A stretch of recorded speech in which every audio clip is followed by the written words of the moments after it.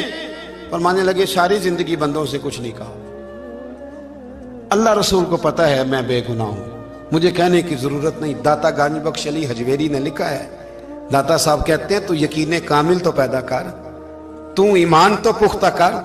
داتا صاحب کہتے ہیں وہ ابو مسلم جو بادشاہ تھا وہ نیک آدمی تھا، اسے رات کو خواب میں نبی کریم کی زیارت نصیب ہوئی، اور حضور سید عالم صلی اللہ علیہ وسلم فرمانے لگے تو نے اللہ کا ایک نیک بندہ جیل میں ڈال دیا، ڈر نہیں آتا، وہ تو بے گناہ ہے.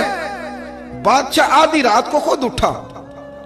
دادا صاحب فرماتے ہیں کسی گارڈ کو نہیں بھیجا، پولیس والے کو نہیں بھیجا، جیلر سے نہیں کہا، خود گیا، جا کے جیل کا دروازہ کھولا، دروازہ کھول کے اس درویش کو آزاد کیا. کہنے لگا بابا جاؤ، مجھے پتا چل گیا بے گناہ ہے. بابا جی سلام کر کے جانے لگے تو بادشاہ پھر آگے آیا، ہاتھ باندھے، ہاتھ چومے. کہنے لگا حضور آپ بڑے نیک ہیں، میرے لیے کوئی حکم ہو تو بتائیے گا، میرے لائق کو خدمت ہو تو بتائیے گا. تو شیخ احمد فرمانے لگے تجھے ابھی بھی سمجھ نہیں آئی، تجھے ابھی بھی نہیں سمجھ آئی. کہنے لگا حضور کیا؟ فرمانے لگے جو تہجد کے وقت تجھے اٹھا کے مجھے رہا کرنے بھیج سکتے ہیں وہ میری کوئی ضرورت باقی رہنے دیں گے؟ مجھے کوئی ضرورت پڑے گی کسی اور کو کہنے کی؟ جو تہجد کے وقت تجھے اٹھا کے بھیجتے ہیں کہ جا کھول جا کے دروازہ، وہ ضرورت رکھیں گے میری؟ ضرورت مجھے رہے گی کہ میں تجھے اور کوئی کام؟ ابھی بھی تجھے سمجھ نہیں آئی؟ تو داتا علی حجویری رحمت اللہ علیہ فرماتے ہیں اصل میں ہماری طبیعت ہے، ہم نے بندوں سے دل لگا لیا، دل اللہ رسول سے لگاؤ. کسی بندے سے لگانا تو اس سے لگاؤ جو اللہ والا ہو. آپ فرماتے ہیں کہ اپنی ساری خواہشات اپنے رب رسول سے، آپ فرماتے ہیں کہ اگر اللہ کے حوالے اپنی خواہشات کر دو گے تو رب تمہیں نا عام لوگوں سے زیادہ عطا کرے گا، عام لوگوں سے. اور پھر داتا صاحب نے آگے جا کے ایک چھٹی بات لکھی ہے، اتنا وقت نہیں ہے ورنہ کشف المحجوب کا تو ایک ایک صفحہ الٹتے جائیں تو کیا کیا چیزیں کھلتی چلی جاتی ہیں. داتا صاحب نے لکھا ہے، داتا صاحب فرماتے ہیں اگر تو چاہتا ہے نا رب جلدی راضی ہو جائے پھر اللہ کی مخلوق سے محبت کرنی شروع کر دے. اگر تو چاہتا ہے کہ رب راضی نہیں صرف جلدی راضی ہو پھر اللہ کی مخلوق سے پیار کر. اللہ خود داتا صاحب اپنی بات کرتے ہیں، کہتے ہیں میں دریائے راوی سے گزر رہا تھا، یہ ایک اور جگہ آپ کی سیرت میں لکھا ہے، یہ کشف المحجوب میں نہیں ہے. راوی سے گزر رہے تھے تو داتا صاحب نے اکثر ٹینڈ کرا کے رکھتے تھے، کئی بزرگ ہیں جو سر پہ بال نہیں رکھتے، ٹینڈ کرائی ہوئی تھی تو کشتی میں گزر رہے تھے تو سامنے سے کچھ نوجوان بھی کشتی میں آ رہے تھے. تو آپ نے نا سر سے کپڑا اٹھایا، تو جب سر پہ کھجلی کر رہے تھے نا، یہ واقعہ اور بزرگوں کے بارے میں بھی کتابوں میں آتا ہے، داتا صاحب کے بارے میں بھی آتا ہے. سر پہ جب کھجلی کی نا تو بچوں نے ٹینڈ دیکھی تو ایک کہنے لگا ذرا دیکھو بابے کا سر کیسے چمک رہا ہے. ایک نے مذاق کی اور باقی ہنسنے لگے، پھپتیاں کسنے لگے. یہ اچھی بات نہیں ہوتی، یہ بزرگوں کے بارے میں یہ رویہ اللہ کو ناپسند ہے. اب وہ مذاق اڑا رہے ہیں تو داتا صاحب کے ساتھ مرید تھے جلال میں، کہنے لگے حضور بد دعا کرے ان کے لیے، اتنے نالائق ہیں، یہ کوئی طریقہ ہے؟ داتا صاحب کہنے لگے کر دوں کہ حضور کر دے. مرید کہتے ہیں داتا صاحب نے ہاتھ اٹھائے تو ہمارا خیال تھا اب یہ ڈوب کے مر جائیں گے. تو داتا صاحب نے ہاتھ اٹھا کے پتہ کیا فرمایا؟ کہا اے اللہ یہ جس طرح اب ہنس رہے ہیں نا انہیں ہمیشہ ہنستا ہی رکھنا. اللہ ان بچوں کو ہمیشہ ہنستا ہی رکھنا، یہ بیچارے کبھی روئے نہیں، ان کو ہنستا ہی رکھنا. اللہ اکبر. یہ دعا مانگتے مانگتے نا کنارہ آ گیا. داتا صاحب بھی کنارے پہ اترے تو وہ نوجوان بھی پیچھے آ گئے، آ کے آپ کے پیروں میں بیٹھے معافی مانگنے لگے. کہنے لگے حضور معاف کر دیں. فرمایا ایک شرط ہے. وہ کون سی؟ فرمایا روز پڑھنے آیا کرو گے؟ میں کہا حضور آیا کریں گے. شیخ آپ کے خلیفہ ہیں، وہ فرماتے ہیں کہ عجیب ہے میں ان کے ڈوبنے کی دعا کرا رہا تھا اور منظر یہ بنا کہ انہوں نے توبہ کر لی، داتا صاحب سے پڑھنے لگے، کوئی شیخ الحدیث بن گیا، کوئی شیخ القرآن بن گیا، بہت بڑا درویش بن گیا. کہتے میں ہمیشہ سوچا کرتا تھا کہ میں چاہتا تھا ڈوب جائیں، پر وہ ایسے تیرنے لگے ہیں کہ کئی اوروں کو تیرانے کی سہولت اللہ نے انہیں عطا کر دی، آسانی دے دی ہے. اوروں کو بھی بہت ساروں کو وہ لے کے اوپر کی طرف اٹھا کریں گے. داتا گنج بخش علی حجویری کہتے ہیں اللہ کی مخلوق سے بندہ مل جائے تو اسے شیشے میں نہ اتار. ہم لوگ نا اب سامنے والے کو شیشے میں اتارنے کی کوشش، اور نہ بھائی اب دنیا بڑی تیز ہے، تو جس کو شیشے میں اتارے گا نا وہ بھی تجھ سے تیز ہے، وہ تجھے شیشی میں اتار لے گا۔ اس لیے مہربانی کریں اب ان چکروں سے نکلیں۔ وہ کسی نے کہا تھا امام غزالی سے کہ مخلص دوست مجھے کیسا پتہ چلے گا کتنے ہیں؟ فرمانے لگے اپنے دل سے پوچھ، جتنوں کے ساتھ تو مخلص ہے اتنے تیرے ساتھ بھی مخلص ہیں، اور اگر تو داؤ لگا رہا ہے دنیا کو تو پھر دنیا تجھ سے تیز ہے۔ پھر کوئی کسی چکر میں آنے والا بالکل نہیں۔ اس لیے کوشش کریں ہمیشہ۔ ایک حدیث پاک نہ پڑھ دوں، یہ بھی داتا صاحب نے لکھی ہے، بہت ساری کتابوں میں ہے پر داتا صاحب نے بھی لکھی ہے۔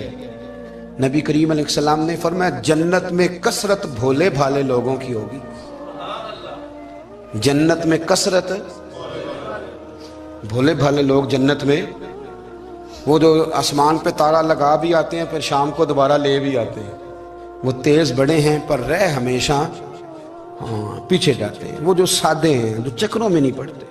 اب یقین کریں اب تو نا لوگوں سے مل کے کئی دفعہ گھٹن ہونے لگتی ہے، بعض لوگوں سے ملاقات کر طبیعت لگتی نہیں زیادہ تر، اس لیے کہ محسوس ہوتا ہے کہانیاں گڑھ رہے ہیں، قصوں کی دنیا کے لوگ، یہ وہ بات میں وزن نہیں، وہ سرور نہیں۔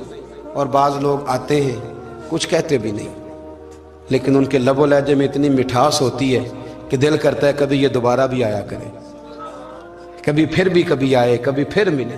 تو معاشرے کو حسن دیں، معاشرے کے اندر کوفت نہ پیدا کریں۔ بات چونکہ وقت تھوڑا رہ گیا، داتا علی اجویری کہتے ہیں اللہ کی مخلوق سے پیار کر، اللہ تجھ سے راضی ہوگا۔ آپ نے دلیل کے طور پہ بنی اسرائیل کا ایک واقعہ لکھا۔ آپ فرماتے ہیں بنی اسرائیل کے اندر ایک شخص تھا جو پہاڑ کی چوٹی پہ عبادت کرتا تھا، لوگ اوپر چڑھ کے ملنے کے لیے آتے تھے، رستے میں ایک ڈھلان تھی، لوگ اس پر چڑھتے تو پاؤں پھسل جاتے، بہت سارے لوگ گر جاتے۔ ایک دن وہ شخص کہنے لگا اللہ اگر تو اسے نہ بناتا تو کیا ہوتا، ایسے بیکار بنا دی، رب ناراض ہو گیا۔ اس وقت کے پیغمبر علیہ السلام کو وہی فرمائی اسے کہو تو میری تخلیق پہ اعتراض کرتا ہے، جا میں نے تیرا نام ولیوں کی صف سے کاٹ کے نافرمانوں کی صف میں لکھ دیا۔ وہ نبی اس امت کے علیہ السلام تشریف لائے اور آ کے اسے کہا کہ رب کریم نے تیرا نام کاٹ کے نا ولیوں کی لسٹ سے نافرمانوں کی لسٹ میں لکھا ہے۔ کہنے لگا حضور اللہ نے خود لکھا ہے؟ کہا ہاں۔ وہ سجدے میں گر گیا، یا اللہ تیرا شکر ہے، یا اللہ تیرا شکر ہے۔ وہ پیغمبر فرمانے لگے یہ کیا کر رہے ہو؟ عرض کی حضور آپ نے کہا ہے نا اللہ نے میرا نام لیا ہے، میں کہاں اور میرا رب کہاں؟ اس نے میرا نام لیا ہے حضور، میں تو اپنے آپ کو کسی کھاتے میں نہیں سمجھتا تھا۔ اچھا اگر مالک نے اب مجھے نافرمان فرما دیا ہے اور میری غلطی سے فرمایا ہے دوزخ میں تو میں جاؤں گا۔ حضور آپ اللہ کے نبی ہیں، آپ کے ذریعے کی التجا ہے مالک کے حضور، رب کریم سے عرض کیجئے گا کہ اب مجھے دوزخ میں تو پھینکنا ہی ہے، تو میرا وجود اتنا بڑا کر دے، اتنا بڑا کر دے کہ میں اکیلا جہنم میں آ جاؤں۔ میرا دل نہیں کرتا اللہ کا کوئی اور بندہ دوزخ میں جائے، میں چاہتا ہوں اتنے پیارے پیارے مخلوق پیدا کیے اس نے، کوئی جلے نہ، کوئی دوزخ میں جلے نہ، مجھے بڑا کر کے نہ اکیلا بھر دے میرے وجود کو، میں اکیلا جلوں گا۔ عرض کرے رب کی بارگاہ میں، وہ پیغمبر وہی کھڑے تھے، وہی آئی، اے میرے نبی سے کہہ دو تو میرے بندوں سے پیار کرتا ہے تو میں تجھ سے پیار نہ کروں؟ جا میں نے تجھے معاف بھی کیا، تیرے لیے جنت کا فیصلہ بھی کیا، اور قیامت میں جس کی تو سفارش کرے گا میں ان سب کو بھی جنت عطا کر دوں گا۔ داتا صاحب کہتے ہیں اگر تو آسانی چاہتا ہے کہ اللہ جلدی راضی ہو تو کسی کا بھلا کرنے کی کوشش کر، کسی کو نفع دینے کی کوشش کر کہ اللہ کی مخلوق سے کوئی پیار ہو جائے، کسی کو تسلی دے، کسی سے محبت کر، کسی کے ساتھ تو خیر والا معاملہ کر، رب کریم تیرے لیے آسانیاں کرے گا۔ سالوں بیت گئے، میں نے کہا 1000 سال ہو گئے ان کے وصال کو کم و بیش، کتنے جی؟ 200-300 سال کے بعد لوگ بھول جاتے ہیں۔ بہت سارے ایسے درباروں پہ جانے کا موقع ملا کہ لوگ کہتے ہیں پتہ نہیں بزرگ کون تھے، لیکن یہاں مزار ہے ان کا۔ 1000 سال بیت گئے، 1000 سال۔ وہ جب یہاں برطانیہ حکومت کرتا تھا نا، انگریز کی حکومت تھی ہندوستان میں، تو لارڈز آف برطانیہ کہا کرتا تھا کہ یہ عجیب، میں نے داتا صاحب کی قبر دیکھی ہے تو قبر پر لوگوں کے دلوں پہ حکومت کرتی ہے تو یہ قبر پر اس کا سکہ چلتا ہے۔ جو لوگ نہیں بھی نہ مانتے مزارات کی حاضری، ان کو بھی کبھی نہ کبھی آنا پڑ جاتا ہے۔ یہاں کی حاضری اتنی ضروری ہے کہ ان کو بھی کبھی نہ کبھی حاضری دینی پڑ جاتی ہے۔ داتا صاحب رحمۃ اللہ تعالی علیہ نے خدمات کی، کوئی زمین نہیں داتا صاحب کی، کوئی شخص نہیں بتا سکتا کہ اتنے مربع تھے، کوئی نہیں بتا سکتا کہ داتا علی اجویری رحمۃ اللہ تعالی علیہ اتنے بڑے مکان میں رہتے تھے۔ ایک مسجد بنائی ساری زندگی۔ ایک دفعہ ایک صاحب مجھے کہنے لگے جی وہاں لوگ بڑا سجدے کرتے ہیں، شرک کرتے ہیں، فلاں کرتے ہیں، طالب علمی کا زمانہ تھا۔ میں انہیں اسے کہا چل یار چلتے ہیں، آجا حضری دے یہ پتہ تو کریں۔ اتفاق کی بات کہ ہم جمعے والے دن گئے، عصر کی نماز تھی۔ داتا صاحب کی مسجد میں نا پہلی صف سے لے کر تو باہر تک گیٹ تک رش ہوتا ہے جمعے والے دن، دیکھا کبھی آپ نے؟ پھر نماز کے بعد جب ہم وہاں بیٹھے نا تو چاروں طرف پھٹیاں لگی ہوئی ہیں، لوگ قرآن پاک پڑھتے ہیں۔ اگر کوئی ایک آدمی ہزاروں میں سے غلط کام کرے بھی تو وہ داتا صاحب نے تو نہیں نہ کہا اسے۔ میں کہتا ہوں تمہیں وہاں جاہل بندے تو نظر آتے ہیں، تو جو وہاں سارا دن قرآن پڑھا جاتا ہے وہ نہیں نظر آتا؟ جو وہاں حدیث پاک کا درس ہوتا ہے وہ نہیں دکھائی دیتا؟ وہ جہاں ہزاروں مزدور جو لاہور کے کوئی کہیں مزدوری کرتا ہے، کہیں مزدوری کرتا ہے، روٹی اسے داتا صاحب کے آستانے سے مل جاتی، اور وہاں بیٹھ کے لوگ اپنا گزارا کر لیتے ہیں۔ یہ تمہیں کیف نہیں نظر آتا؟ یہ رنگ نہیں تمہیں دکھائی دیتا؟ او بھائی، وہاں ہر جمعے ہزاروں لوگ اللہ کے حضور جھکتے ہیں، کوئی ایک آدھ آدمی غلط کام کرتا تمہیں دکھائی دیتا ہے تو اس کو بنیاد بنا لیتے ہو۔ ہم جس دن گئے نا اس بندے کو تو ہم بیٹھے رہے مغرب تک، پر ایک بندہ بھی سجدہ کرنے والا نہیں ملا۔ میں نے کہا تو کہتا تھا لوگ قبر کو سجدہ کرتے ہیں، یہ تو سارے اللہ کو کر رہے ہیں، یہ تو سارے قرآن شریف پڑھ رہے ہیں، تو دعاؤں میں لگے ہوئے۔ داتا صاحب کے مزار کے ساتھ جو مسجد ہے آج بھی اس میں ہزاروں لوگ اعتکاف کرتے، جگہ نہیں ملتی اعتکاف بیٹھنے۔ بھائی کیا بات کرتے؟ وہ تو دنیا سے چلے بھی گئے تو پھر بھی لوگوں کو اپنے مزار پر نمازیں ہی پڑھوا رہے ہیں، قرآن ہی پڑھوا رہے ہیں، جمعے ہی ہو رہے درس۔ داتا صاحب کے مزار پر مدرسہ قائم ہے، جامعہ اجویریہ، درس نظامی کی کلاسیں لگتی ہیں، کتابیں چھپتی ہیں، دین کا کام ہوتا ہے، وہاں ایک پورا انسٹیٹیوٹ قائم ہے۔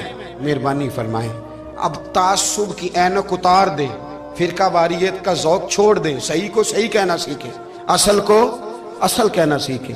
اور اہل حق سے بھی میری گزارش ہے ان کی تعلیمات کو سمجھیں، میلوں ٹھولوں سے، غیر شرعی باتوں سے بچیں۔ اللہ ان کے درجات بلند کرے، ہمیں ان کی راہوں کا مسافر بنائے۔ آخر دعوانا الحمد۔ معاملہ کیا کیسے ٹھیک ہو سکتا ہے؟ تو وہ طبیب کہنے لگا کہ یہ نہ کسی سے محبت کرتا ہے، جس سے محبت کرتا ہے اس سے بچھڑ گیا ہے، اور اس غم میں اس کیفیت میں چلا گیا، دوائیاں شوائیاں اثر نہیں کریں گی۔ تو وہ کہنے لگا ہمیں تو پتہ بھی کوئی نہیں کس سے اس کا پیار ہے، کس دوست کی، کس محبوب کی جدائی میں یہ پریشان ہے، تو کیسے پتہ کریں؟ تو وہ طبیب سیانا تھا، اس نے کہا یہ کون کون سے ملکوں میں جا چکا ہے؟ اس نے ملکوں کے نام لیے تو اس طبیب نے نا اس کے کان میں ان سارے ملکوں کا ذکر کیا۔ جب وہ والا ملک آیا نا تو ہلکا سا چونکا ہو، کہنے لگا اس ملک کے اندر جتنے شہر ہیں ان کے نام بتاؤ۔ وہ شہروں کے نام لیے تو جب وہ والا شہر آیا نا تو ذرا تھوڑا سا نا اور چونکا، کچھ اس نے اب ہاتھ پیر بھی ہلانے شروع کیے، کہنے لگا اب اس شہر کے اندر جتنے محلے ہیں نا ان محلوں کے نام لو۔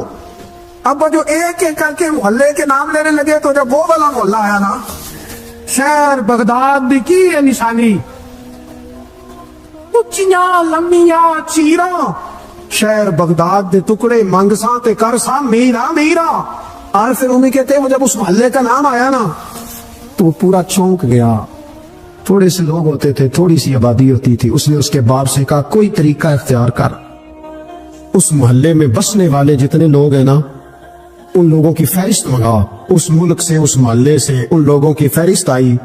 جب ایک ایک نام بولے جانے لگے اور جب نام آیا نا محبوب کا، نہ علمہ وچ پھسا سانو تو یار دی گل سوراس، اور جب نام آیا نا اس محبوب کا تو پہلے اس کے ہاتھ کانپے، پھر اس کی نظر پھڑکی، پھر اس کی آنکھوں میں آنسو آئے، اور پھر اس نے آنکھیں کھول کے ہاتھ تھاما اپنے باپ کا اور رو کے کہنے لگا بابو آیا ہے، وہ یہاں ہے، ملاقات ہو جائے گی۔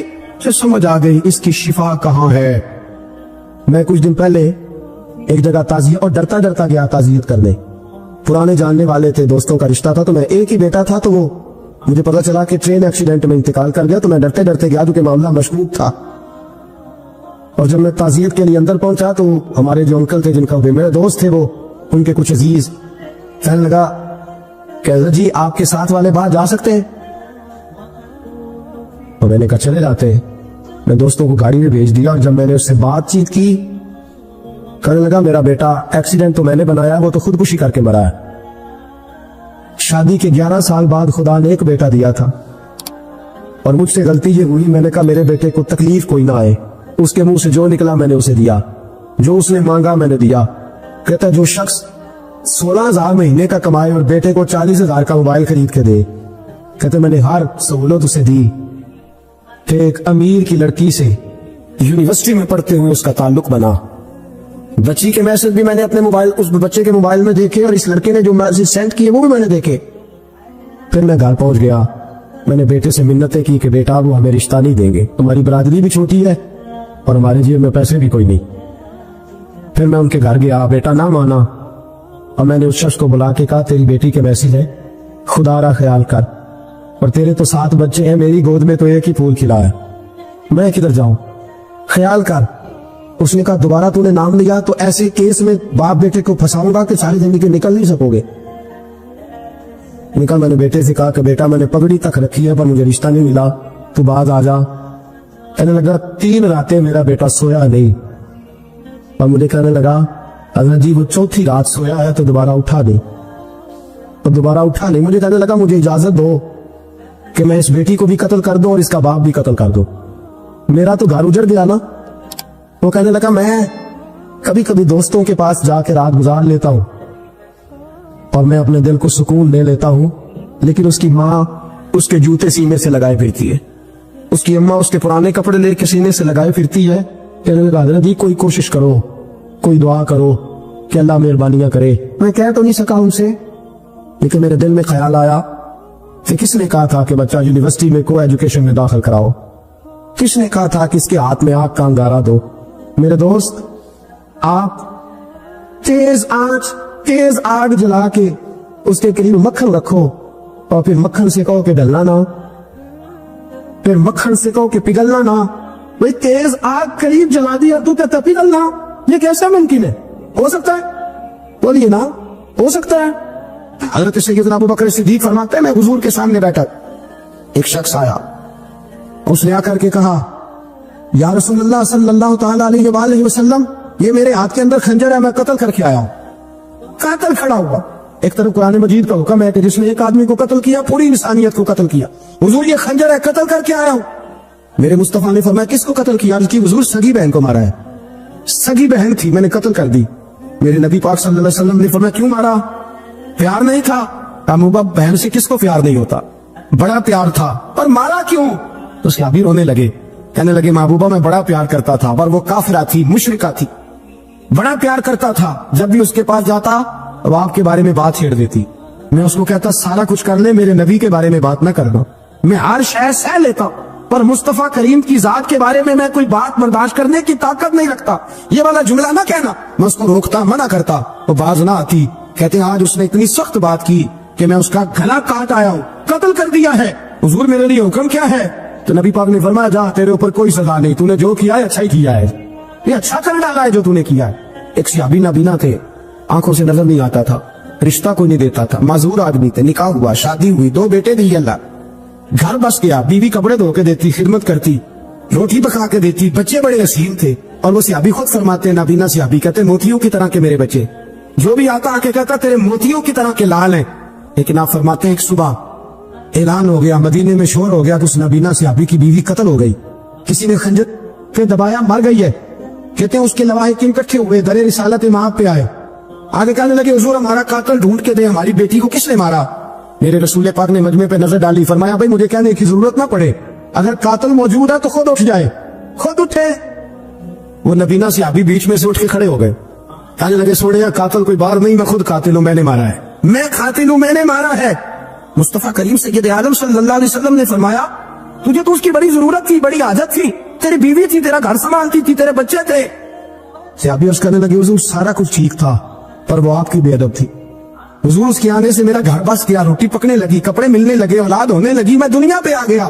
لیکن محبوبہ میں نے وہ سوکھ کیا کرنے ہیں جو تیری بے ادبی پر تعمیر کیے جائیں. یا رسول اللہ مجھے کیا حاجت اس چیز کی جس میں آپ کا پیار ہی نہ ہو. یا رسول اللہ آپ کی محبت ہی نہ. حضور میں نے قتل کر ڈالا ہے, مجھے بیوی نہیں چاہیے, مجھے وہ والی چاہیے جس کی زبان پر رسول اللہ کے نام کے ترانے ہو. جو حضور کی محفل آن کرنے والی ہو, نعت پڑھنے والی ہو, جو نبی پاک علیہ السلام کی ازواج کا, اولاد کا, بیٹیوں کا ذکر کرنے والی, مجھے وہ بی بی نہیں چاہیے جو بی بی بے ادبی کرے. میرے نبی پاک صلی اللہ علیہ وسلم نے محلے داروں سے پوچھا, فرمایا بات اس کی ٹھیک ہے, کہا حضور واقعی بے ادب تھی. نبی پاک نے فرمایا اٹھو پھر چلے جاؤ, اس نے انسان نہیں مارا, اس نے گستاخ رسول کو مارا ہے, اس نے ایک گستاخ رسول کو مارا ہے. بھائی یاد رکھے نبی پاک کا پیار ایمان کا حصہ ہے, اس میں کوئی کمپرومائز نہیں. اب اقبال کہتے ہیں میں نے سارا دین پڑھا ہے, سارا قرآن پڑھا ہے,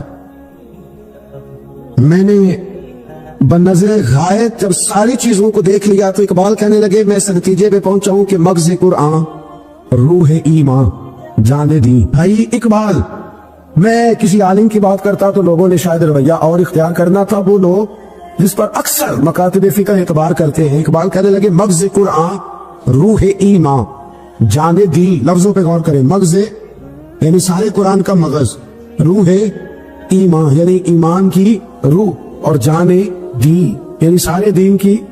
آپ دیکھیں ترتیب, مغز قرآن روح ایمان جان دی.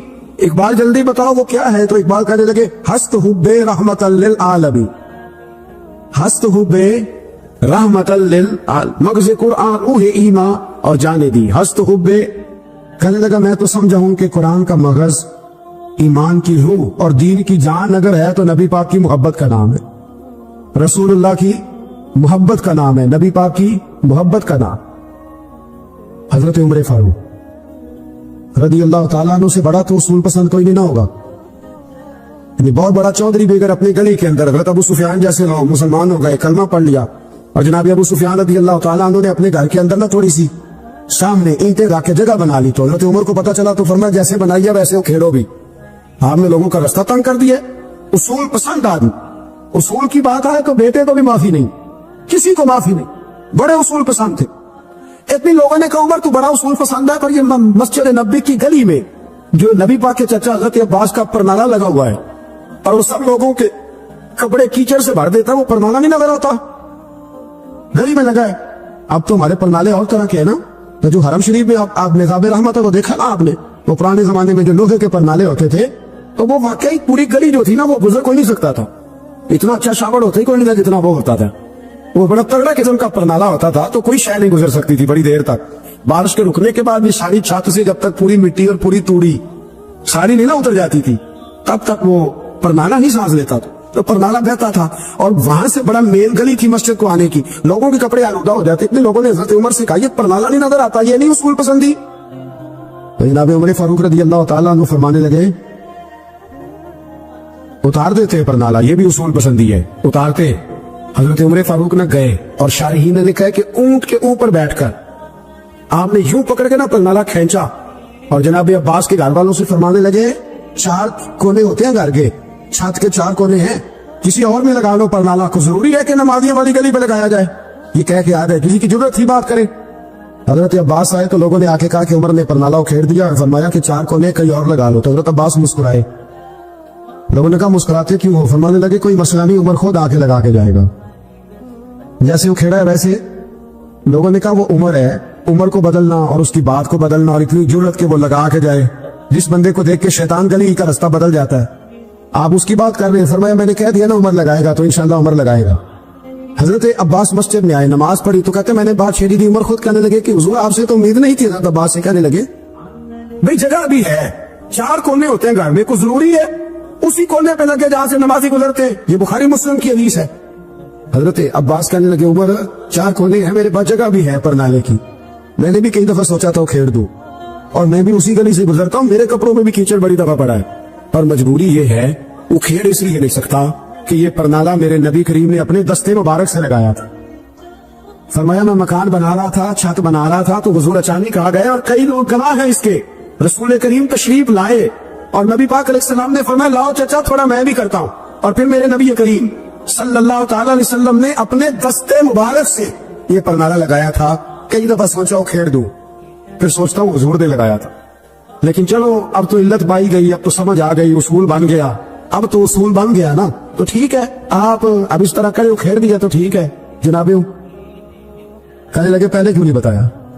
بھائی وہ نمازیوں پہ چیٹے پڑتے ہیں, گلی کا رستہ ہے, فرمایا رس پڑھتے ہیں تو پڑھتے رہے, آپ نے بتایا کیوں نہیں؟ حضرت جناب عباس کہنے لگے کہ آپ کا کیا خیال ہے کہ میں یہ کروں گا کہ لوگوں پہ شینٹیں پڑے اور مجھے پرواہ نہ ہو؟ حضور نے لگایا تھا. حضرت عمر فاروق نے نا جناب عباس کا بازو تھاما, تن تندور تے ہڈاں دا بالر, بازو تھاما اور تھام کے نا اسی جگہ لے گئے جہاں پر نالا کھیڑا تھا. پہلے تو اونٹ پہ چڑھ کے لگایا تھا نا, تو اب کہنے لگے حضرت عباس سے کہ آپ نا میرے کندھوں پہ چڑھ گئے, میرے کندھوں پہ تن تندور تے ہڈاں دا بالن, اسی ہاواں نال تپایا ہے, کپ کپ مکیاں پیڑے کیتے, اتو عشق پلے چلایا, تن دا سالن تے من دی ہانڈی, لون صبر دا پایا, غلام فریدا بے مثال تیری, تینوں وجہ یقین نہیں آیا؟ فرمایا خود لگائیے. حضرت عباس رضی اللہ تعالیٰ عنہ اوپر نالا لگا کے اترے, حضرت عباس بھی رو رہے تھے اور جناب عمر بھی رو رہے تھے, آنکھوں میں آنسو تھے. فرمایا ہم یہ نہیں دیکھیں گے کہ علت کیا ہے, وجہ کیا ہے, ہم تو یہ دیکھیں گے کہ رسول اللہ کی نسبت کیا ہے. نبی کریم علیہ الصلوۃ والسلام کے دستے مبارک لا کے ساری وجوہات ختم ہو گئی. اب جس کے کپڑوں میں پانی پڑتا پڑے, جس کو تکلیف ہوتی ہے لیکن چونکہ یہ رسول پاک صلی اللہ علیہ وسلم نے دستے مبارک سے لگایا ہے, تو مزاج یہ ہے کہ جہاں بات آئے گی ذات رسالت کی, وہاں باقی کے قانون چھوڑ دیے جائیں, وہاں باقی کے معاملات چھوڑے جائیں گے, وہاں تکلف سے نکلا جائے. پھر نبی کریم علیہ السلام سے نا بڑے شروع میں بڑے آگا ایک صحابی تھے, حضرت برا بن مالک نام تھا, چھوٹی سی عمر تھی. حضور گلی سے گزرتے نا کبھی تو جذبہ تھا بڑا, چھوٹی عمر, بعد میں لکھا صرف 14 سال کے تھے, بعد میں لکھا نہیں 14 تو زیادہ ہے, 12 سال عمر تھی. عشق لگا سی کھیڑا کھیڑ دی, 12-14 سال عمر. اصل میں نا بچوں کی ڈائریکشن ٹھیک نہیں, ان کی ڈائریکشن ٹھیک ہو نا تو یہ چوکوں میں کھڑے ہو کے موبائل پہ گیمیں نہ کھیلے اور معاذ اللہ میسج نہ کریں, بلکہ یہ مسجد میں بیٹھ کے نبی پاک کی نعتیں سنیں. ہم نہ وہ کام کر نہیں سکے, میرے جیسے لوگوں نے بڑی کوتاہی کی زندگی میں, ہم محبت رسول کا پیغام بانٹ نہیں سکے. ہم نے اپنی بیماریاں دیکھی, اپنی تھکاوٹیں دیکھی, یہ دیکھا کہ فلاں شہر کیسے جائیں, فلاں شہر کیسے جائیں. ہم وہ کام کر نہیں سکے جو ہمیں کرنا چاہیے تھا. ذمہ تھا, باپ کی ذمہ ہے. نبی پاک نے فرمایا ماں باپ کی ڈیوٹی ہے اپنی اولاد کو میری محبت سکھائیں, پر ہم وہ رنگ دے نہیں سکے, ہم وہ مزاج دے نہیں سکے, ہم نے وہ کوتاہی کی. ہم نبی پاک کا حسن, حضور کی سیرت, اخلاق عالیہ, کردار, گفتار, رفتار, انداز, تربیت, وہ ساری باتیں قوم کو بیان نہیں کر سکے, اس لیے لوگ وہاں پہنچے نہیں. ورنہ مغز قرآن روح ایمان جانے دی ہست ہو بے رحمت للعالمین, ہم وہاں تک لے جا نہیں سکے. حضرت برا بن مالک نا 12 سال کی عمر ہے, 12 سال. نبی پاک گلی سے گزر رہے تھے تو دوڑ کے آ گئے, آ کے نا حضور سے چمٹ گئے, عرض کرنے لگے حضور کوئی حکم بتائیں, میرا دل کرتا ہے آپ کی بات مانوں, کوئی حکم حضور. مجمع الزوائد میں حدیث, اس ایک حدیث کے لیے نا میں کو 5000 روپے کی پوری کتاب, پوری 10 جلدیں خرید کے لایا تھا ایک حدیث کے لیے. پیاری بڑی ہے, شاندار بڑی ہے, اور میرا دل کیا, میں نے کہا جس کتاب میں ہے نا ساری کتاب ہی منگا لو. کچھ چیزیں بڑی انسان کو انوکھی لگتی ہے نا. حضرت برا بن مالک رضی اللہ, چھوٹی سی عمر ہے, حضور سے لپٹ گئے تو حضور نے فرمایا بیٹے کیا ہوا؟ عرض کرنے لگے حضور کوئی حکم بتائے, میرا بھی دل کرتا ہے عمل کرو. تو حضور میں چھوٹے چھوٹے کام بتاتے ہیں, دکان سے, بچوں کو یہ بتانا ہوتا ہے نا, دکان سے لے آ, یہ کر دے, فلاں کو بلا لے. لیکن حضور ان کی غیر موجودگی میں ان کا ذکر بڑا کرتے. ایک دن کچھ لوگ کہنے لگے حضور بڑا ذکر کرتے ہیں, پر وہ کرتا تو چھوٹے موٹے کام ہے بچہ. نبی پاک نے ایک دن ارادہ کیا کہ ان کو تجربہ نہ کرائے کہ وہ پیار کتنا کرتا ہے. رسول کریم فرمانے لگے میں جو کہوں گا کرو گے؟ حضور کروں گا. فرمایا جاؤ اپنے باپ کی گردن کاٹ کے لاؤ. کس کے لیے؟ جی ابھی حضور نے فرمایا اپنے ابا کا سر کاٹ کے لا. تو وہ دوڑے. ایک روایت میں کہ مولا علی کے گلے میں تلوار لٹک رہی تھی, یوں کھینچی, اور اس نے جذبات سے دوڑے کہ حضور نے فرمایا اسے پکڑ لو ورنہ یہ گردن کاٹ بھی لائے گا, پکڑ لو اسے ورنہ یہ کاٹ دے گا. اللہ کی قدرت کے تھوڑا وقت گزرا تو وہ بیمار ہو گئے. دن میں 2 مرتبہ میرے نبی پاک تیمارداری کر دیں جاتے.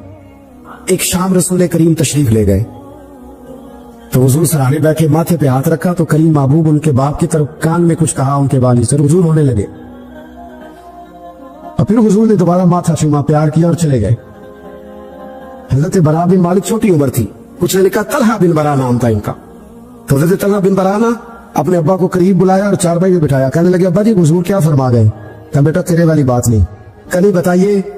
کہا نبی کریم علیہ السلام نے فرمایا کہ شام کو نا میرے طلحہ کا انتقال ہو جائے, اور جب اس کی روح پرواز کر جائے تو مجھے خبر کرنا, میں آ کے جنازہ پڑھاؤ.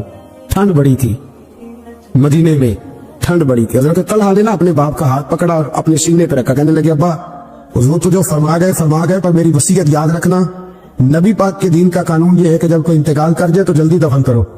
اس طرح کرنا, رات کا وقت ہوگا جب میرا انتقال ہوگا تو فوراً غسل دے کے نا دفن کر دینا, نبی پاک کو خبر نہ کرنا, نہ بتانا. عمر دیکھو اور بات دیکھو. کب حضور کو کیوں نہیں بتانا؟ حضور خود فرما کے گئے تو کہنے لگے رات کا وقت ہوگا تو جن گلیوں سے حضور نے گزر کے آنا نا وہ یہودیوں کے محلے ہیں، ایسا نہ ہو کہ میرے جنازے کی وجہ سے کوئی یہودی میرے نبی کو تکلیف دے دے، میرے جنازے کی وجہ سے، جنازے کی وجہ۔ یہاں کہتے ہیں حضرت صاحب مجھے بڑا پیار ہے آپ سے، پر میرے گھر ضرور پہنچے، جیسے مرے یا جیے، ماں شام کو آپ کو پہنچنا پڑے۔ میرے رسول کریم علیہ السلام کے غلاموں نے دیکھو انداز محبت کیا بیان فرمایا، کہا نبی پاک کو تکلیف نہ ہو میری وجہ سے، میرا جنازہ خود ہی پڑھ کے مجھے دفن کر دینا۔ ان کا انتقال ہو گیا، رات کو دفن کر دیا، صبح حضور تشریف لائے، وہ محبوب جنہیں اللہ نے غیب کے خزانوں کی کنجیاں عطا فرمائی، فرمایا بتایا کیوں نہیں، مجھے بتاتے نہ خود جنازہ پڑھتا، میں خود نہ قبر میری تے میرے اپیرا جے کر پاوے پھیرا، قبر دے اندروں ہڈیاں اٹھ کے مجرا کر سن تیرا، کہا بتایا کیوں نہیں، خبر کیوں نہیں کی، میں جنازہ پڑھتا، میں خود پہنچتا۔ تو بابا وہ پڑے عرض کرنے لگے حضور میرا تو پتر تھا، میرے لیے اس سے بڑی سعادت کیا ہوتی کہ آپ جنازہ پڑھاتے، پر اس نے وصیت کر دی کہ حضور کو بتانا نہیں تکلیف ہوگی۔ نبی کریم فرمانے لگے بتاؤ مجھے اس کی قبر کہاں ہے۔ اور یارو غور کرنا، ساری دنیا گنبد خضرا روضہ رسول پہ اور نبی پاک ایک غلام کی قبر پہ تشریف لو، خود نبی کریم گئے اور آج حضور نے دعا کی فرمائی، فرمایا اے اللہ جب میرا طلحہ تجھ سے ملے نا تو ذرا اس سے مسکرا کے بات کرنا، جو تیری شان کے لائق، رسول اللہ کی محبت، نبی پاک کی غلامی، رسول اللہ کا پیار۔ اعلیٰ حضرت کہتے ہیں جان ہے عشق مصطفیٰ، روز فضو کرے خدا، او بھائیو جس کو ہو درد کا مزہ وہ نازے دوا اٹھائے کیوں۔ اور اعلیٰ حضرت فرماتے ہیں جلنا تو ہے، کوئی دولت کے لیے جلتا ہے، کوئی شہرت کے لیے جلتا ہے، کوئی اقتدار کے لیے جلتا ہے۔ فرمانے لگے اے عشق تیرے صدقے جلنے سے چھٹے سستے، جو آگ بجھا دے گی وہ آگ لگائی ہے۔ اگر آج یہ ارادہ کر لینا کہ ہم نے لوگوں کو آسانیاں دینی ہیں، تو میرا یہ خیال ہے کہ صبح خیر نہیں خیر کثیر بٹنی شروع ہو جائے گی۔ اگر ہم یہ ارادہ کر لیں کہ میں نے لوگوں کو آسانیاں، وہ ہمارا مزاج نہیں نا، ہم آسانی لینا چاہتے۔ اگر ہم بحیثیت مسلمان تھوڑی تھوڑی خدمات سر انجام دینے لگے، تھوڑا تھوڑا سوچنے لگے، لیکن رسول کریم کی سوچ مبارک کیا ہے۔ بدر کے لوگ قیدی ہو کے آ گئے، کفار تھے وہ، اب حضور نے فرمایا فیصلہ یہ ہوا مجلس شورا میں صحابہ کی میٹنگ میں کہ فدیہ دیں گے اتنے اتنے پیسے تو آزاد کر دیے جائیں گے۔ کچھ لوگ ایسے تھے جو فدیہ نہیں دے سکتے تھے لیکن حساب کتاب لکھنا پڑھنا جانتے تھے۔ اب حساب کتاب کی تو دین میں بھی ضرورت ہوتی ہے نا، آپ کو وراثت تقسیم کرنی ہے، کئی کام کرنے ہیں، تو نبی پاک علیہ الصلوۃ والسلام نے بھی نا وہاں امت کا سوچا، فرمایا تم اس طرح کرو مسلمانوں کے 10 بچوں کو لکھنا پڑھنا سکھا دو، میں تمہیں آزاد کر دیتا ہوں۔ بحیثیت قوم کی فلاح و بہبود کے لیے جو نبی پاک کے نظریات ہیں، جو حضور کے افکار ہیں، ان 10 بچوں کو لکھنا پڑھنا سکھا دو۔ یار میری سوچ ہمیشہ یہ رہتی ہے کہ میرے بچے لکھ پڑھ جائیں، یہ کیوں نہیں سوچتا کہ میرے محلے کے سارے بچے اگر پڑھ جائیں گے تو یہ محلہ پڑھے لکھے لوگوں کا محلہ کہلائے گا، میرے سویت لوگ کہیں گے کہ بڑی شستہ آبادی ہے۔ میری سوچ کیوں اڑ جاتی ہے کہ فقط میرا ہی بچہ آگے نکلے، تو اپنے فیض کو کھول کے عام کیوں نہیں کرتا؟ تو یہ کیوں نہیں سوچتا کہ جو شجرے سایہ دار ہوتا ہے نا میرے بھائی، وہاں جو بھی آتا ہے وہ پھل کھا کے جایا کرتا ہے، وہ جو بھی آتا ہے وہاں پھل کھاتا ہے۔ اپنے ایک ذہن بنائیں نفع دینے کا، ایک سوچ بنائیں کسی کا فائدہ کرنے کا، ارادہ کرے کسی کے کام آنے کا، کسی کے لیے بہتری کرنے کا، کسی کے لیے آسانیاں فراہم کرنے کا، کسی کو سہولت دینے کا۔ میرے رسول کریم سید عالم صلی اللہ علیہ وسلم نے توجہ دلاتے تھے، حضور علیہ السلام نے فرمایا درخت بھی لگاؤ، کھیتیاں بھی لگاؤ، یا رسول اللہ صلی اللہ علیہ وسلم کچھ ملے گا؟ تو حضور نے فرمایا اس کھیت سے، اس درخت سے جب تک کوئی جاندار فائدہ اٹھاتا رہے گا اللہ تمہارے نامہ اعمال میں نیکیاں درج فرماتا رہے۔ کوئی درخت ہی لگا دو، کچھ کاری دو۔ محمود غزنوی گزر رہے تھے تو ایک بوڑھے کو دیکھا، اس کے ہاتھ کامتے ہیں تو پھر بھی وہ زمین کھود رہا ہے اور ایک درخت لگا رہا ہے۔ تو محمود غزنوی اس بوڑھے کو دیکھ کے نا تو بڑے حیران ہوئے، اس کے قریب گئے۔ تو دو قسم کی سوچیں ہوتی ہے نا، ایک یہ سوچ ہوتی ہے کہ بڑا لالچی ہے، اس عمر میں بھی یہ کیا کر رہا ہے، یہ بھی سوچ ہوتی، اور ایک سوچ ہی ہوتی ہے کہ یار کتنا بھلا آدمی ہے، دیکھو ابھی محنت کر کے گزر رہا۔ سوچ ہی ہے نا، منفی کر لے یا مثبت کر لے۔ تو محمود غزنوی آگے بڑھے اور آگے بڑھ کے نا تو آپ اس بوڑھے سے کہنے لگے کہ بابا یہ کیا کر رہے ہو؟ تو کہنے لگے میں درخت لگا رہا ہوں۔ تو کہنے لگے بزرگوں اب آپ کی جو عمر ہے نا، یہ عمر نہ تو آپ اس کے پھل کھا سکیں گے، نہ چھاؤں میں بیٹھ سکیں گے، اور آپ کو تکلیف بھی بڑی ہے۔ تو بابا جی محمود کو جانتے ہی نہیں تھے، پلٹ کے کہنے لگے بیٹا چلو میں نہیں پھل کھاؤں گا تو میرے پوتے تو کھائیں گے نا، میرے نواسے تو کھائیں گے نا، تو آپ چھوڑے مجھے، میں تو اگلی نسلوں کا بھلا کر رہا ہوں۔ اب یہ سوچ ہماری بڑی کم ہوتی۔ حضور نے فرمایا تم میں سے بہتر وہ ہے جو لوگوں کے حق میں۔ اب یہ ایک جملہ حدیث پاک کا اگر ہم صحیح طرح اپنی زندگی میں نافذ کر لینا اتنا ہی، یار میں نے بہتر بننا ہے، اپنے بچوں کے حق میں بھی، بہن بھائیوں کے حق میں بھی، بیوی اور سسرال کے حق میں بھی، ننیال اور ددیال کے حق میں بھی، میں نے ان کا کوئی نہ کوئی نفع کرنا ہے۔ یہ حضور کی ایک حدیث انسان کو اتنا بڑا مقصد دے دیتی ہے نا، ساری زندگی بندہ لگا سکتا ہے، ساری زندگی اور با مقصد زندگی ہو جاتی ہے۔ جب زندگی با مقصد ہوتی ہے پھر بندہ بور بھی نہیں ہوتا، پریشان بھی نہیں ہوتا، تنگ بھی نہیں ہوتا کہ بے مقصد بے فائدہ کام، ایک ہے با مقصد۔ حضرت عثمان غنی رضی اللہ تعالیٰ عنہ فرماتے ہیں کہ حضرت عمر فاروق رضی اللہ تعالیٰ عنہ کا دور مبارک تھا، دوپہر تھی اور گرمی بہت زیادہ تھی، لوگ اپنے اپنے گھروں میں آرام کر رہے تھے۔ مجھے کسی مجبوری کے لیے اپنے گھر کی چھت پہ جانا پڑا تو میں نے دیکھا کہ ایک شخص بوڑھا اونٹوں کو ہانکتا ہوا آ رہا ہے۔ میرے ذہن میں خیال آیا کہ یار ساری دنیا دوپہر کو سو رہی ہے، شدت کی دھوپ ہے، آپ بھی سو جاتے، عصر کے وقت آپ اونٹوں کو چلا لیتے، کون ہے جو اس وقت بھی؟ کہتے میں کچھ دیر رک گیا، لیکن جیسے ہی وہ میرے قریب آئے، وہ کوئی عام آدمی تو نہیں، وہ تو حضرت عمر فاروق ہے رضی اللہ تعالیٰ۔ آپ فرماتے ہیں کہ میں جھٹ سے سیڑھیوں سے نیچے اترا اور میں نے جناب عمر سے عرض کی کہ حضور اس وقت آپ؟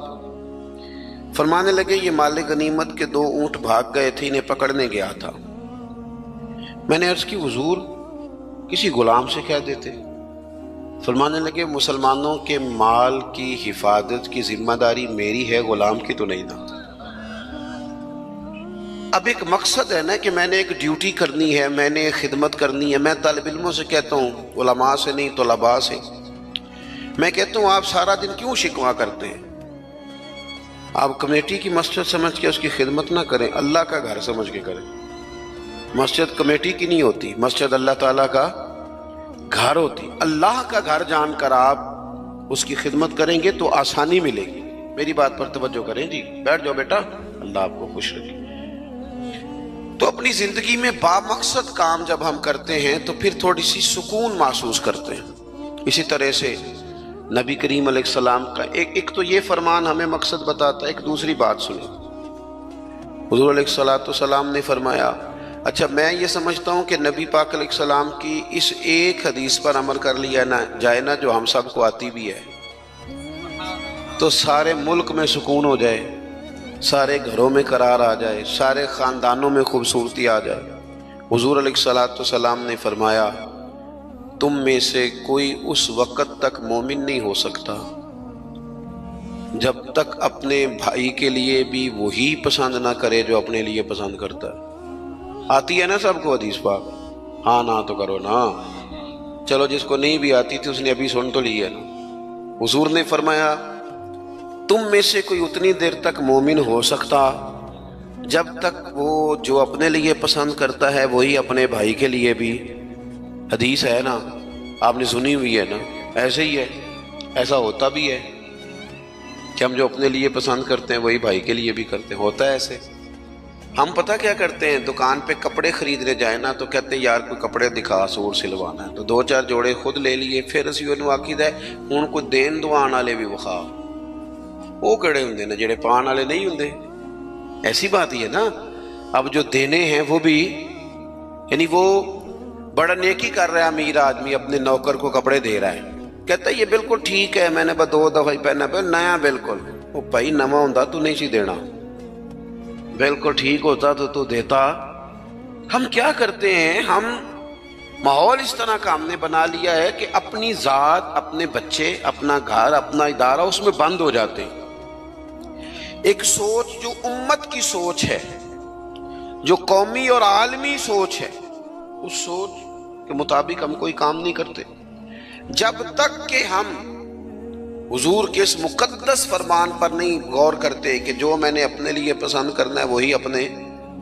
تو مجھے بتائیے جب یہ سوچ ہوگی تو کوئی بندہ ملاوٹ والی چیز بیچے گا، غلط چیز سیل کرے گا، دنیا کو دھوکہ دے گا؟ لیکن ہم تو غور ہی نہیں کرتے، بس حدیث سن لی، معاملہ ختم ہو گیا۔ آپ دیکھیں امام غزالی فرماتے ہیں نبی پاک علیہ الصلوۃ والسلام کے ساتھ حضور کے غلام تھے، ایک درخت پر محبوب نے اشارہ کیا کہ یہاں سے 2 مسواکیں اتاریے. سادی سی بات ہے نا، مسواکیں اتار لی گئیں، خادم اتار لایا، اس نے لا کے حضور کی بارگاہ میں پیش کی. ایک مسواک بالکل سیدھی تھی، ایک تھوڑی ٹیڑھی تھی. اب مسواک تھوڑی ٹیڑھی بھی ہو تو دانتوں پر چلنے سے انکار تو نہیں نہ کرتی، نہ کوئی دانت صاف کرنے میں کوئی حرج ہوتا ہے. تھوڑی سی ٹیڑھی تھی، ایک ذرا سیدھی تھی. تو نبی کریم علیہ السلام کی خدمت میں غلام نے دونوں پیش کر دی تو محبوب نے ٹیڑھی مسواک رکھ لی اور سیدھی. حضور نے غلام سے فرمایا کہ یہ آپ آج کل تو یہ کام الا ماشاءاللہ مذہبی لوگ بھی نہیں کرتے. میں ایک جگہ دینی مدرسوں کے اہتمام کرنے والے جو لوگ تھے ان کی میٹنگ تھی، تو وہاں ایک صاحب نے بڑا تقویٰ بیان کیا، کہنے لگا میں نے کبھی مدرسے کی روٹی نہیں کھائی، حالانکہ مدرسے کا محتمم ہوں، میں نے نہیں کبھی چکھی، اتنا پرہیزگار ہوں. بعد میں میری باری آئی تو میں نے کہا جی میرا خیال ہے کہ آپ وہی روٹی کھایا کریں جو مدرسے میں پکتی ہے، آپ تقویٰ بدل دیں. آپ کو پتا تو وہ بیچارے بچے کھاتے کیا ہیں. جو کچھ کمیٹی کے صدر کے گھر پکتا ہے اور جو محتمم کے گھر پکتا ہے اسے غور کرنی چاہیے کہ طلباء کو وہی دے رہا ہے، ان کے ساتھ بھی رویہ وہی ہے. کیوں نہیں ان چیزوں کو سمجھتے کہ ہمیں نبی پاک علیہ السلام نے کن مقاصد حیات سے آگاہ کیا. اللہ کے حبیب علیہ السلام نے فرمایا ٹیڑھی مسواک مجھے دے دو. عرض کی حضور میرے ماں باپ قربان ہو، میری روح میری جان قربان ہو، آپ سیدھی رکھیں. حضور نے فرمایا نہ بھائی، میں نے خود ہی تو امت کو قانون دیا ہے کہ مومن وہ ہے جو اپنے لیے پسند کرے وہی اپنے بھائی کے لیے بھی پسند کرے. اخلاقاً ایک بات اپنے دل سے پوچھیں، میں اپنے آپ سے پوچھوں، کیا ہمارا بہو کے بارے میں بھی وہی ذہن ہے جو بیٹی کے بارے میں؟